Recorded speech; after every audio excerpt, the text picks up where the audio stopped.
बिस्मिल्लाहिर्रहमानिर्रहीम। अस्सलाम वालेकुम students and viewers. Sir Zafar YouTube के जी ट्यूटर चैनल से स्टूडेंट, आज हम आपको गेस्ट पेपर देंगे आईसीएस और आर्ट्स के स्टूडेंट्स के लिए।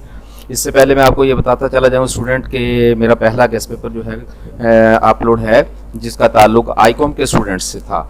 आज हम आईकॉम के स्टूडेंट्स के अलावा आईसीएस और आर्ट्स के स्टूडेंट्स का जो गेस्ट पेपर लेकर आए हैं। आप जानते हैं स्टूडेंट के आईसीएस का और आईकॉम का सिलेबस थोड़ा सा डिफरेंट है। वहाँ आईकॉम में माइक्रो और मैक्रो होता है, जबकि यहाँ अगर आप देखें तो माइक्रो के साथ साथ मैथ और स्टेट का एक चैप्टर होता है, तो इसलिए हमने इसको अलग से देखना शुरू किया है। तो चलें हम शुरू करते हैं अपने गेस्ट पेपर को प्यारे बच्चों। तो हमारा जो गेस्ट पेपर है वो हम देखते हैं आज नंबर 1। अच्छा, सबसे स्टूडेंट पहले आपको मैं ये भी बताता चला जाऊँ प्यारे बच्चों कि हमारा ये चैनल आपके लिए बहुत सारे फ़ायदे लेकर आ रहा है। आप यूट्यूब में जाते हैं तो जी ट्यूटर लिखते हैं, लेकिन इसके साथ साथ अगर आप स्टूडेंट फेसबुक में जाएं तो वहाँ भी आप जी ट्यूटर लिख सकते हैं, वेबसाइट में जाएं वहाँ भी आप जी ट्यूटर लिख सकते हैं, ट्विटर में जाएं, इंस्टाग्राम में जाएं, लिंक्डइन में जाएं, जिस भी सोशल मीडिया पर स्टूडेंट आप जाएंगे तो आपको तमाम सोशल मीडिया पर जी ट्यूटर ही लिखना है।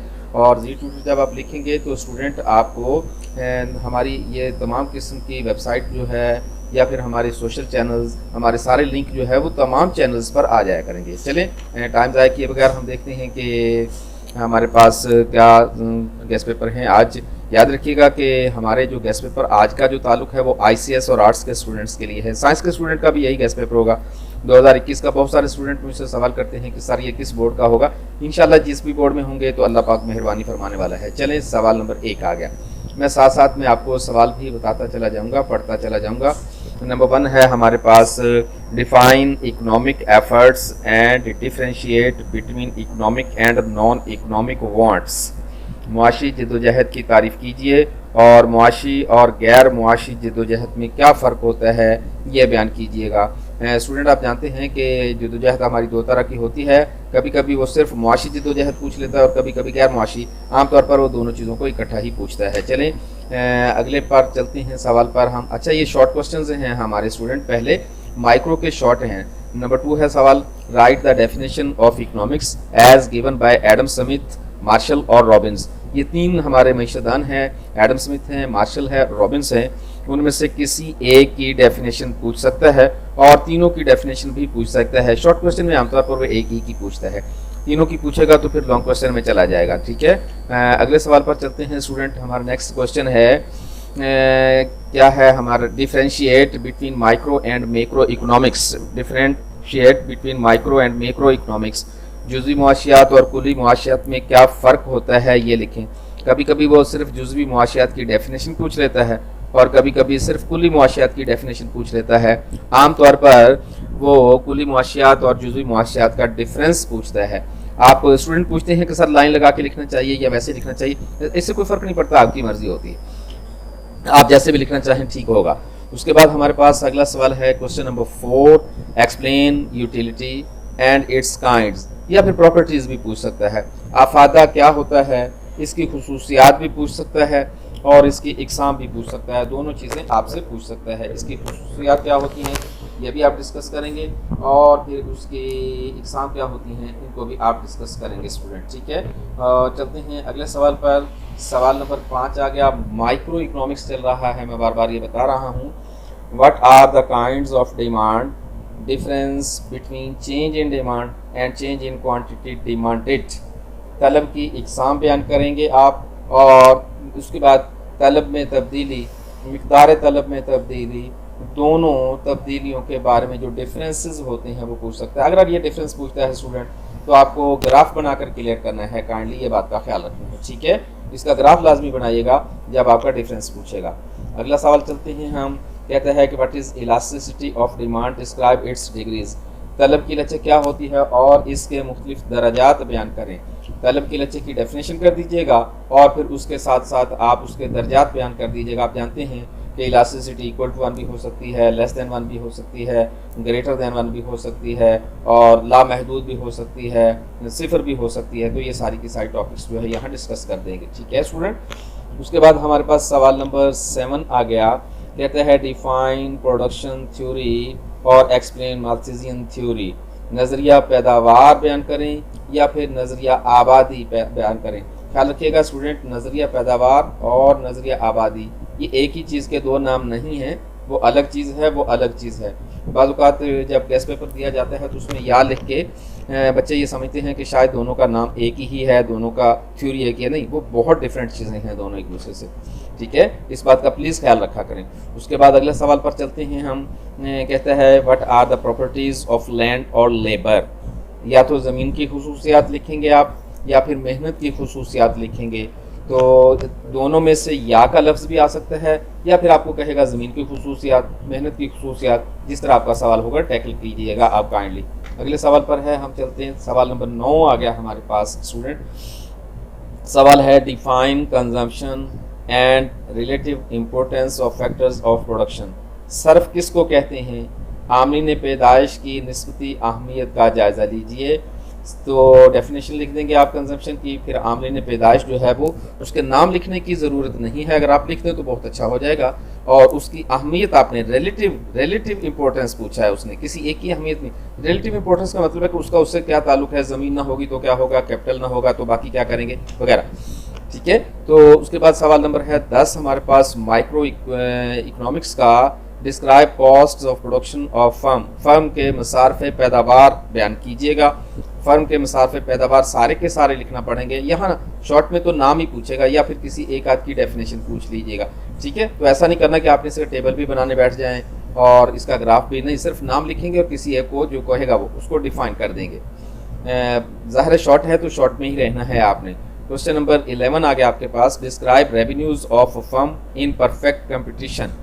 मुकम्मल मुकाबला में फ़र्म की वसूलियों का जायज़ा लें। आप जानते हैं कि फ़र्म की वसूलियाँ मुकम्मल मुकाबला में भी हो सकती हैं और अजारादारी के तहत भी हो सकती हैं। तो यहाँ मैंने मुकम्मल मुकाबला में फ़र्म की वसूलियों का जायज़ा लेने के लिए कहा है और अजारादारी की मैं समझता हूँ कोई ज़्यादा वो नहीं है इम्कानात, तो आपने मुकम्मल मुकाबला के तहत फ़र्म की वसूलियों का जायज़ा लेना है स्टूडेंट, ठीक है। उसके बाद सवाल नंबर 12 आ गया है हमारे पास। माइक्रो में डिस्क्राइब काइंड्स ऑफ मार्केट या फिर इसकी एसेंशियल्स एक्सटेंशन ऑफ मार्केट। तो मंडी की इकसाम बयान करेंगे, इसकी वसअत क्या होती है, उसके लवाजमात क्या होते हैं। ख्याल रखिएगा लवाजमात की जब बात करता है तो इसको कंडीशन का लफ्ज़ भी इस्तेमाल करता है, ठीक है। एसेंशियल्स की जगह पर लफ्ज़ कंडीशन आ जाए तो भी आपने यही लिखना है, कंडीशन इसी को कहेंगे हम लवाजमात को, ठीक है। अनासर एलिमेंट का नाम भी बोल देता है कभी कभी। नंबर 13 है describe rent and interest with their kinds. आपने या तो लगान और उसकी इकसाम लिखना है या सूद और उसकी इकसाम बयान करना है। लगान और उसकी इकसाम, सूद और उसकी इकसाम, दोनों चीज़ें हम डिस्कस करेंगे। दोनों में से कोई एक पूछेगा, दोनों चीज़ें इकट्ठी नहीं पूछेगा, ज़ाहिर शॉर्ट है, ठीक है। उसके बाद है हमारे पास स्टूडेंट मैथ और स्टेट का नहीं सॉरी अभी एक सवाल और है हमारा। Describe liquidity preference theory. ज़र नकद की तरजीह का नज़रिया क्या है, इस पर आप डिटेल रखें कि हम क्यों पैसा हाथ में रखना चाहते हैं, पैसा अपने नकद कैश क्यों रखना चाहते हैं, इसमें हम यहाँ डिटेल देंगे। आप जानते हैं ये थ्योरी स्टूडेंट। उसके बाद हमारे पास माइक्रो इकोनॉमिक्स के बाद अब हम चले गए स्टेट और मैथ। आप जानते हैं कि जो हमारे स्टूडेंट ICS के होते हैं और आर्ट्स के होते हैं वहाँ मैथ और स्टेट का भी एक थोड़ा सा पार्ट होता है। उसमें क्या क्या सवाल आपने करने हैं शॉर्ट में। Number 1 define variables and their kinds, also constant and parameters. मुतग़य्यरात क्या हैं उसकी इकसाम बयान करें। ख्याल रखिएगा जब मुतग़य्यरात की बात करें तो वहाँ आपने कांस्टेंट और पैरामीटर का भी तज़किरा करना है। कांस्टेंट भी लिखेंगे, पैरामीटर भी लिखेंगे स्टूडेंट, ठीक है। अगले सवाल पर हैं हम। सवाल है हमारा नेक्स्ट पे डिफाइन लीनियर इक्वेशन या फिर क्वाड्रेटिक इक्वेशन और ग्राफिक प्रेजेंटेशन ज़रूर देनी है आप, ठीक है। एक दर्जी मुसावत, दो दर्जी मुसावत लिखेंगे और उसकी मिसालें भी देंगे। खास तौर पर ग्राफ बनाकर कोशिश करें या फिर ग्राफ ना भी बना सके तो इक्वेशन बनाकर भी आप उसको मिसाल दे सकते हैं, ठीक है। जिस तरह आपको अच्छा लगता है उसी तरीके से देख लीजिएगा। सवाल नंबर 3 है मैथ का या स्टेट का। कहता है what is primary and secondary data, how can we collect them. इब्तदाई और सानवी डाटा क्या होता है और उनको जमा करने के तरीके क्या क्या होते हैं। इब्तदाई डाटा क्या है, इसको तरीके जमा करने के, सानवी डाटा क्या है और इसको जमा करने के तरीके, ठीक है स्टूडेंट। और ये हमारे 3 सवाल मैंने दिए हैं शॉर्ट में मैथ और स्टैट के सिर्फ 3 सवाल दिए हैं, ठीक है। आगे चलते हैं हम माइक्रो इकोनॉमिक्स के लॉन्ग क्वेश्चंस आ गए, ये भी मैंने बहुत थोड़े से रखे हैं। Describe the law of diminishing marginal utility. And assumptions, limitations और लॉ ऑफ इक्विमारियल यूटिलिटी। कानून तकलील अफादा मुख्ततिम भी आ सकता है या फिर कानून मुसावी अफादा मुख्ततिम भी आ सकता है। उर्दू में यहाँ नहीं लिखा गया, याद कर लीजिएगा कि कानून तकलील अफादा मुख्ततिम के साथ कानून मुसावी अफादा मुख्ततिम ऐड कर लीजिएगा। यहाँ नहीं लिखा हुआ, मैं बार बार कह रहा हूँ, ऐड कर लीजिएगा। ठीक है स्टूडेंट। उसके बाद हमारे पास अगला सवाल आ गया है। सवाल है नेक्स्ट हमारे पास, कहता है डिस्क्राइब लॉ ऑफ डिमांड या फिर law of supply with assumptions and limitations.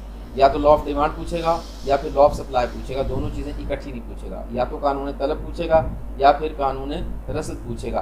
ख्याल रखिएगा कि कानून तलब कानून रसद के साथ साथ तो मार्केट प्राइस भी पूछ सकता है, मंडी का तवाज़ुन, यानी कि दोनों को अलग अलग पूछ ले, ठीक है, या फिर दोनों को एक वक्त पूछ ले। दोनों सूरतें पॉसिबल होंगी, दोनों सूरतों को आप चेक करेंगे, लॉ ऑफ डिमांड को अलग, लॉ ऑफ सप्लाई को अलग और मार्केट प्राइस को अलग। ठीक है।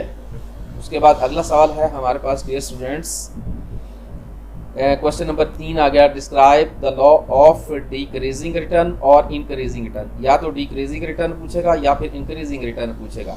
कानून तकलील हासिल पूछेगा, कानून तकसीर हासिल पूछेगा, कानून इस्तकरार हासिल, लॉ ऑफ कांस्टेंट रिटर्न नहीं पूछेगा। आप यही दो कानून याद करेंगे, या तो लॉ ऑफ इंक्रीजिंग रिटर्न या फिर लॉ ऑफ डिक्रीजिंग रिटर्न। कभी कभी वो ये भी पूछ लेता है कि कानून तकलील हासिल का इतलाक़ कहाँ होता है, कानून तकसीर हासिल का इतलाक़ कहाँ होता है। तकलील हासिल का इतलाक़ ज़्यादातर ज़रात पर होता है और तकसीर हासिल का इतलाक़ ज़्यादातर सनत पर होता है। आप जानते हैं ये बातें सारी की सारी। क्वेश्चन नंबर 4 आ गया हमारे पास माइक्रो इकोनॉमिक्स का लॉन्ग क्वेश्चन में।